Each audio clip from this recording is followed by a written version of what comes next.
नमस्कार, स्वागत है आपका खबरों का पंचनामा में। मैं हूं आपके साथ खुशबू। हम लेकर आए हैं देश और दुनिया की 5 बड़ी खबरें, जिस पर चर्चा के लिए हमारे साथ स्टूडियो में मौजूद हैं कैपिटल टीवी के editor in chief doctor Manish Kumar. Doctor साहब, बहुत बहुत स्वागत है। धन्यवाद। सबसे पहले नजर डालते हैं हेडलाइंस पर। एनएचआरसी ने कलकत्ता हाईकोर्ट को सौंपी रिपोर्ट। कल जादवपुर में हमला करने का लगा था आरोप।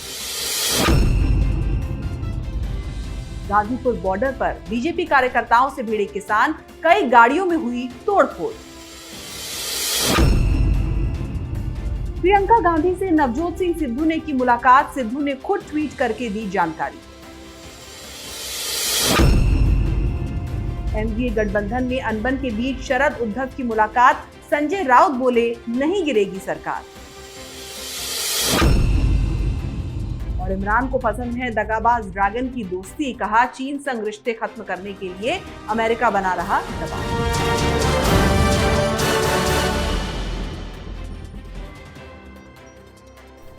पहली खबर बंगाल से जुड़ी है। पश्चिम बंगाल में चुनाव के बाद हिंसा के मद्देनजर हाईकोर्ट के निर्देश पर गठित राष्ट्रीय मानवाधिकार आयोग यानी कि एनएचआरसी की टीम ने विभिन्न इलाकों का दौरा करके अपनी रिपोर्ट बुधवार को कोलकाता हाईकोर्ट को सौंप दी है। रिपोर्ट पूरी तरीके से सीलबंद है। इस रिपोर्ट में क्या है, फिलहाल इसका खुलासा नहीं हुआ है। बता दें कि कल जादवपुर में आयोग की टीम के दौरे के दौरान उन पर हमला करने का आरोप लगा था। उसके बाद बीजेपी के नेताओं ने ममता सरकार पर हमला बोला था। बुधवार को राष्ट्रीय मानवाधिकार आयोग के वकील ने चुनाव के बाद की हिंसा पर अदालत को एक संक्षिप्त रिपोर्ट सौंपी। उनके वकील ने कहा कि 24 सदस्य कोलकाता आए थे, अलग अलग प्रतिनिधि अलग अलग जगहों पर गए हैं। डॉक्टर साहब, आपको क्या लगता है कि इस रिपोर्ट में क्या कुछ हो सकता है? देखिए, इस रिपोर्ट में हकीकत, सच्चाई और बंगाल के अंदर जो हुआ है वही पूरी तरीके से एक्सपोज करेगा ये रिपोर्ट, क्योंकि एक फैक्ट फाइंडिंग कमेटी की भी रिपोर्ट आ गई।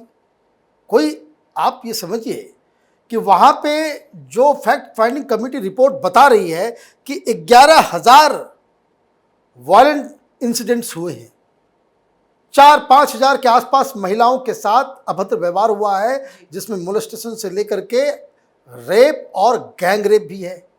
इसके अलावा हजारों की संख्या में घरों को जलाया गया है। 80,000 लोग बंगाल छोड़ के असम में शरण लेकर के बैठे हुए हैं। तो मानवाधिकार की जो रिपोर्ट होगी वो रिपोर्ट इससे अलग नहीं होगी, क्योंकि आप देखिए कि कोई एक सोर्स कहे कि भाई बीजेपी आरोप लगा रही है, तब तो उसको टाला भी जा सकता है, लेकिन ये कम से कम ये 7वां 8वां रिपोर्ट है अलग अलग एजेंसियों के द्वारा जो हकीकत बयां कर रहा है। दूसरी बात जो सबसे अहम है, सुप्रीम कोर्ट में मसला चल रहा है। सुप्रीम कोर्ट में पीड़िता जितनी है, ये सारे लोग अपनी दुख भरी दास्तां बता रहे हैं, और जिस तरह की घटनाओं का वर्णन सुप्रीम कोर्ट में हो रहा है वो तो दिमाग हिलाने वाला है। इसलिए एनएचआरसी की जो रिपोर्ट है वो यही होगी जो हकीकत है कि बंगाल में जीत के बाद ममता बनर्जी ने अपने ही हाथों, अपने ही कार्यकर्ताओं के द्वारा बंगाल के लोगों से इन्होंने बदला लिया है। इसके अलावा कुछ और इसमें हो नहीं सकता। लेकिन जो सबसे ज़्यादा इम्पॉर्टेंट मसला इसमें यह है कि ये जो रिपोर्ट है ये न सिर्फ हाईकोर्ट में दी जा रही है, जो दी गई है, इस रिपोर्ट को सुप्रीम कोर्ट में भी दर्ज कराया जाएगा, क्योंकि सुप्रीम कोर्ट ने बंगाल के जो केसेस जो वो डील कर रही है उसमें एनएचआरसी को एक पार्टी बना रखा है। तो ये बहुत ही ज़्यादा ममता बनर्जी के लिए चिंताजनक स्थिति है। जी, तो ममता का ये रिपोर्ट कार्ड इतना खराब है कि आगे चलकर उनके पास होने के भी लाले पड़ जाएंगे। अब रुक करते हैं दूसरी खबर का। आज दिल्ली के गाजीपुर बॉर्डर पर हंगामा हुआ है। गाजीपुर बॉर्डर पर झड़प प्रदर्शनकारी किसानों और भाजपा कार्यकर्ताओं के बीच हुई। दरअसल भारतीय जनता पार्टी के प्रदेश मंत्री अमित वाल्मीकि नियुक्ति के बाद पहली बार गाजियाबाद आ रहे थे। यूपी बॉर्डर पर दिल्ली से आते समय भाजपा कार्यकर्ता वहां उनके स्वागत के लिए इकट्ठा हुए थे। जैसे ही उनका काफिला वहां पर पहुंचा, कार्यकर्ताओं ने स्वागत करना शुरू कर दिया। तभी दूसरी तरफ से किसान वहां पर काले झंडे लेकर पहुंच गए और वहां पर भगदड़ की स्थिति पैदा हो गई। प्रदर्शनकारी किसानों के हमले के बाद बीजेपी नेता अमित वाल्मीकि किसी तरह से अपनी गाड़ी लेकर वहां से भागे, लेकिन उसके बाद भी किसानों ने लाठी डंडों के साथ वहां आसपास की गाड़ियों पर हमला किया और कई गाड़ियों को तोड़ दिया। डॉक्टर साहब, गाजीपुर बॉर्डर पर इतना कुछ हो रहा है, दोषियों के खिलाफ सख्त कार्रवाई क्यों नहीं हो रही? ये समझ में नहीं आ रहा है कि भाई ये सुप्रीम कोर्ट के आदेश का उल्लंघन है जी। कि आप किसी भी पब्लिक स्पेस पे इस तरह का धरना प्रदर्शन नहीं कर रहे हैं, फिर भी इनकी गुंडागर्दी कम नहीं हो रही है। अब आपने ये तय कर लिया है कि वहां पे और भी कोई गतिविधि और भी कोई काम नहीं हो सकता। बीजेपी का कोई लीडर है, वो भी वाल्मीकि समाज का है, वो वहां उसके स्वागत की तैयारी हो रही है, वो आपके पास तो गया नहीं, वो दूर ही चल रहा था सब कुछ, लेकिन आपने वहां पे हिंसा भड़का दिया और उसके बाद बक्कल उतार लेंगे। ये राकेश टिकैत की जो बदजुबानी है, जो धमकी देने की, गिदर भभकी देने की जो आदत है, वो बदस्तूर जारी है। अब इसमें एक बड़ा सवाल ये उठता है, कहाँ गए वो लोकतंत्र के पुजारी, वो फ्रीडम ऑफ एक्सप्रेशन, ये लुटियन गैंग, ये जो वामपंथी टुकड़े टुकड़े गैंग जो हर बात पे डेमोक्रेटिक राइट की बात करते हैं, ये लोग चुप क्यों हैं? भाई आप प्रदर्शन दे सकते हैं, कोई दूसरे ऑर्गेनाइजेशन या दूसरी पॉलिटिकल पार्टी वहां पे अपना लीडर को वो स्वागत भी नहीं कर सकते? ये तो दादागिरी है, तो गुंडागर्दी है। और इस बात को लेकर के इन लोगों के खिलाफ केसेस दर्ज किए जाने चाहिए और सुप्रीम कोर्ट के आदेश का पालन होना चाहिए। इनके तंबू बंबू को उठा करके फेंकने की आवश्यकता है। ये सब ब्लैकमेलर से, कोई किसान संगठन है कि किसान आंदोलन कर रहे हैं? ये तो पॉलिटिकल पार्टी के दलाल बनकर के, यहाँ पे मंडियों के दलाल बनकर के ये बैठ करके यहाँ पे तमाशा कर रहे हैं। लेकिन केंद्र सरकार की भी माने मोटी चमड़ी इतनी है, ये समझ में नहीं आ रहा है। धरना प्रदर्शन के स्थल पे लड़कियों के साथ रेप हो रहा है, मोलेस्टेशन हो रहा है, वहाँ मर्डर किया जा रहा है। माने किसान आंदोलन के नाम पे किसी के शरीर पे आप तेल जला डाल करके आप उसको जान से मारने के आप काम कर रहे हैं, उसके बावजूद दिल्ली पुलिस कुछ नहीं कर रही। ये बहुत ही शर्मनाक हो रहा है। और जो हो रहा है, कल इस तरह के और भी आंदोलन होंगे, सरकार इसी तरह से निर्वीर सामने दिखाई देगी। लोगों की नाराजगी बढ़ती जा रही है और दिल्ली की जनता केंद्र सरकार से भी उनके इस रवैये से नाराज है।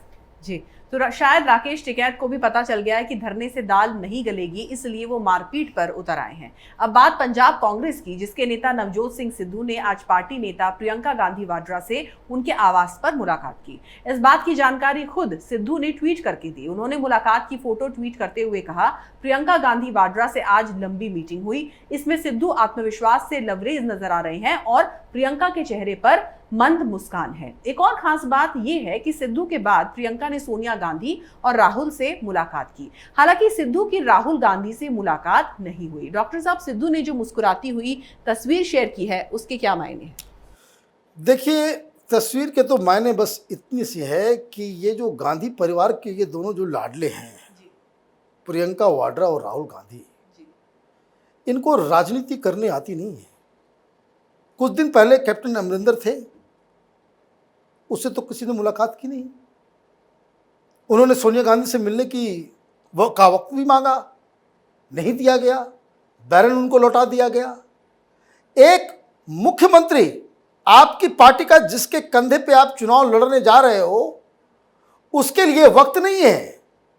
और एक जिसको कह सकते हैं कि मिसगाइडेड मिसाइल, उसको आप मिल रहे हो। तो इसमें कांग्रेस पार्टी के कार्यकर्ताओं को क्या मैसेज गया? मैसेज ये गया कि राहुल गांधी, प्रियंका वाड्रा, सोनिया गांधी के लिए सिद्धू ज़्यादा इम्पॉर्टेंट है, कैप्टन अमरिंदर नहीं। अब चुनाव से 6 महीने पहले आप इस तरह की मूर्खता करेंगे, पार्टी का क्या हाल होगा? अमरिंदर की बात कौन मानेगा वहाँ पे? और आप अमरिंदर सिंह को आप हटा भी नहीं सक रहे हैं। अगर तो आप फैसला ले लें कि चलिए भाई, चुनाव हम लड़वाएंगे, हम जितवाएंगे, प्रियंका वाड्रा हो, सोनिया गांधी हो, राहुल गांधी, आप फैसला लें कि कहीं भाई अमरिंदर पे हमारा विश्वास नहीं है, हटाइए उन्हें। लेकिन एक तरफ आप एक मिसगाइडेड मिसाइल को आप प्रोत्साहन भी दे रहे हैं और दूसरी तरफ जिनका चेहरा बनकर के आप चुनाव लड़ने वाले हैं, उसको आप डिस्करेज भी कर रहे हैं। ये तो मुझे समझ ही में नहीं आ रहा कि कौन लोग राहुल गांधी, प्रियंका वाड्रा के सलाहकार हैं। मूर्खता की ये इंतहा है। जी, तो जैसा कि डॉक्टर साहब ने कहा, मुस्कुराती तस्वीर से कुछ नहीं होता। ऐसी तस्वीर तो राहुल गांधी ने ओबामा के साथ भी खिंचवाई थी और उसे लगाया भी था। फिर ओबामा ने अपनी किताब में राहुल के बारे में क्या क्या लिखा था, ये सबको पता है। अब बात चौथी बड़ी खबर की। एनसीपी चीफ शरद पवार ने महाराष्ट्र के मुख्यमंत्री और शिवसेना प्रमुख उद्धव ठाकरे से उनके घर वर्षा पर मुलाकात की। मीडिया रिपोर्ट्स के मुताबिक कैबिनेट मंत्री जितेंद्र अवध, गृह मंत्री दिलीप वलसे पाटिल और आदित्य ठाकरे भी इस बैठक में शामिल हुए। महाराष्ट्र कांग्रेस के नेताओं की विवादित बयानबाजी और बीजेपी शिवसेना के फिर से साथ आने की चर्चा के बाद पवार और उद्धव के बीच ये पहली मुलाकात है। जानकारी के मुताबिक महाराष्ट्र के दोनों दिग्गज नेताओं के बीच महाविकास अघाड़ी की मौजूदा सरकार और पूर्व मंत्री अनिल देशमुख जैसे मुद्दों पर चर्चा हुई। हालांकि इस बैठक के बाद फिर एक बार संजय राउत ने कहा कि एमवीए सरकार 5 साल तक चलेगी, इसे कोई नहीं तोड़ सकता। डॉक्टर साहब, गठबंधन तो पहले ही अलग थलग पड़ा हुआ है, सरकार आखिर कौन तोड़ेगा? देखिए, ये जो मुलाकात हुई है इसका साफ साफ पॉलिटिकल मैसेज है। अभी कुछ दिन पहले तक शरद पवार हॉबनॉबिंग कर रहे थे अमित शाह के साथ जी, कि भाई हम लोग मिल के बना लेते हैं, ये तो हमसे बहुत बड़ी गलती हो गई। उद्धव ठाकरे तो बिल्कुल हमसे बहुत गलत फैसला हो गया, किसी और को हमने चीफ मिनिस्टर बना दिया होता तो ऐसी स्थिति नहीं होती। फिर शिवसेना प्रधानमंत्री से जाकर के मिल रहे हैं, कह रहे हैं बहुत अच्छा रिश्ता है। खबरें ये भी फैलाई जा रही थी शिवसेना की तरफ से कि एमएलए चिट्ठी लिख रहे हैं कि भारतीय जनता पार्टी के साथ मिलकर के सरकार बना लिया जाए, ये कांग्रेस और एनसीपी के साथ रह करके शिवसेना बिल्कुल खत्म हो जाएगी। इस तरह की बातें पहले चल रही थी। अब अचानक से इन दोनों की मुलाकात हो रही है। इस मुलाकात का मतलब क्या है? इस मुलाकात का मतलब बिल्कुल साफ है कि भारतीय जनता पार्टी ने शरद पवार को भी कह दिया तुम हमारे साथ नहीं हो, हम आपके साथ कोई रिश्ता नहीं रखना चाहते, और शिवसेना को भी कह दिया कि अब तुमने एनसीपी और कांग्रेस से हाथ मिलाया है, अब आप जाने, आपका काम जाने, हम तो चुनाव का इंतज़ार करेंगे। और दूसरी तरफ ईडी ने इसको कहते हैं कि जांच का जो एक्सीलेटर है उसको दबा दिया है। इसलिए ये जो अघाड़ी सरकार है वो पैनिक मोड में है, क्योंकि कांग्रेस पार्टी लगातार इनसे ब्लैकमेलिंग कर रही है कि हम तो अलग चुनाव लड़ेंगे।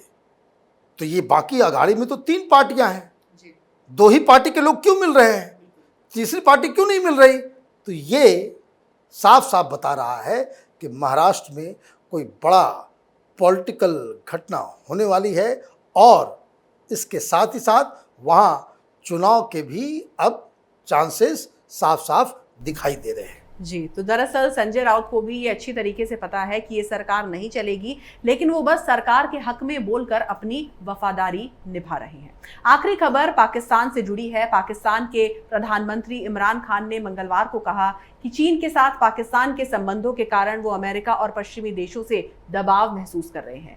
इमरान ने कभी भी दबाव में नहीं आने का संकल्प भी जताया। वहीं भारत का नाम लिए बिना इमरान खान ने कहा कि पाकिस्तान का जब भी उसके पड़ोसी देश के साथ विवाद हुआ है तो चीन इस्लामाबाद के साथ खुलकर खड़ा हुआ है। इमरान ने चीन के सरकारी प्रसारक चाइना ग्लोबल टेलीविजन नेटवर्क को दिए इंटरव्यू में कहा कि पाकिस्तान और चीन के बीच 70 सालों से बहुत विशेष संबंध है। इमरान खान ने दावा किया कि अमेरिका और अन्य पश्चिमी देश पाकिस्तान पर चीन से दोस्ती कम करने और उन्हें बढ़ावा देने का दबाव बना रहे हैं। डॉक्टर साहब, इमरान खान के इस बयान की आखिर क्या मायने हैं? देखिए, इमरान खान पाकिस्तान के राहुल गांधी हैं जी। इतना इमेच्योर बयान आप दे रहे हो। आपको मालूम है कि आपको वर्ल्ड बैंक से कर्ज चाहिए, आपको IMF से कर्ज चाहिए, तमाम ग्लोबल एजेंसियों से आपको मदद की ज़रूरत है, और आप ये जाकर के एक चाइनीज़ मीडिया एजेंसी के साथ आप ये इंटरव्यू में कह रहे हो कि हमें दबाव दिया जा रहा है वेस्टर्न कंट्रीज़ के द्वारा कि आप चाइना से रिश्ता आप ख़राब कर लें। दिक्कत क्या है कि सबसे ज़्यादा दबाव पाकिस्तान के अंदर इमरान खान को दिया जा रहा है कि चाइनीज़ सरकार से आप हिसाब किताब लें। ये जो वहाँ पे रोड्स बनाए जा रहे हैं, जो डेवलपमेंट के नाम पे उस जगह पे जो सीपेक का पूरा बवाल मचा हुआ है, जिसके बारे में जनता को ये मालूम ही नहीं है कि ये जो चीन से जो पूरा काम हो रहा है, वो जो कर्ज लिया गया है उसमें कितने % का हम इंटरेस्ट दे रहे हैं, ये अभी तक वहाँ के न मीडिया को मालूम है न वहाँ के लोगों को मालूम है। लोग ये पूछ रहे हैं कि जो चाइनीज़ हर जगह जो ग्वादर के पास बॉर्डर्स अपना बना ले रहे हैं, ज़मीन पे कब्जा कर रहे हैं, उससे कैसे मुक्ति मिलेगी। तो चीन के ऊपर किस तरह का रिश्ता हो पाकिस्तान का, इसका दबाव तो वेस्टर्न कंट्रीज़ तो छोड़िए, वो पाकिस्तान के अंदर से ही दबाव मिल रहा है। दूसरी बात, अमेरिका के साथ जो अभी लेटेस्ट दिक्कत आ रही है वो ये आ रही है कि अमेरिकन ट्रुप्स वो अफगानिस्तान छोड़ के जा रहे हैं, लेकिन पूरी तरीके से वो छोड़ के जाना भी नहीं चाहते। इसलिए अमेरिका की तरफ से ये गुजारिश की गई थी पाकिस्तान से कि कोई एयर बेस हमें मुहैया कराएं जहाँ पे अमेरिकन ट्रुप्स वहाँ पे रह सकते हों, जिसका चाइनीज़ दबाव के तहत पाकिस्तान ने मना कर दिया। अब ये सारी चीज़ें हो रही हैं, आप अमेरिका के खिलाफ बोल रहे हो, आपको ये भी समझ में आना चाहिए, क्योंकि आप एक प्ले बॉय को प्राइम मिनिस्टर आप बनाओगे तो ये सब तो भुगतना पड़ेगा ही। ये तो पाकिस्तान की जनता का उसको दुर्भाग्य है कि ऐसा शख्स जो है बना हुआ है। पूरी दुनिया में जो प्रेसिडेंट बाइडेन ने हर लोगों से बातचीत कर ली। आपको मालूम है अभी तक ये पाकिस्तान तो कभी अमेरिका का बहुत ही क्लोज एसोसिएट हुआ करता था, सब कुछ अमेरिकन के इशारे पे ये पाकिस्तान नाचा करता था, लेकिन बाइडेन साहब ने अभी तक इमरान खान से बात तक नहीं की है। अब ये इतना बड़ा माने नुकसान पाकिस्तान झेल रहा है, आप आइसोलेट हो रहे हो, आपके ऊपर एफएटीएफ की तलवार लटकी हुई है, सारे देश जो वेस्ट एशियन कंट्रीज़ हैं वो सारे जो कर्ज है वो वापस ले रहे हैं, और ऐसे में आप एक डिप्लोमेटिक लैंग्वेज का इस्तेमाल आपको करना चाहिए। तो आप वहाँ जाकर के ये कह रहे हो भाई अमेरिका हमें दबाव दे रहा है कि चीन से आप रिश्ते ख़राब कर लो, तो ये तो पाकिस्तान की किस्मत है कि आपके पास ऐसा एक कोहिनूर का हीरा है जो वहाँ का प्राइम मिनिस्टर है। जी डॉक्टर साहब, बहुत बहुत शुक्रिया तमाम जानकारी के लिए। धन्यवाद। तो खबरों का पंचनामा में आज के लिए बस इतना ही। देश विदेश की तमाम खबरों के लिए आप देखते रहिए कैपिटल टीवी। हमें लाइक करें, शेयर करें और कैपिटल टीवी को सब्सक्राइब करें। नमस्कार।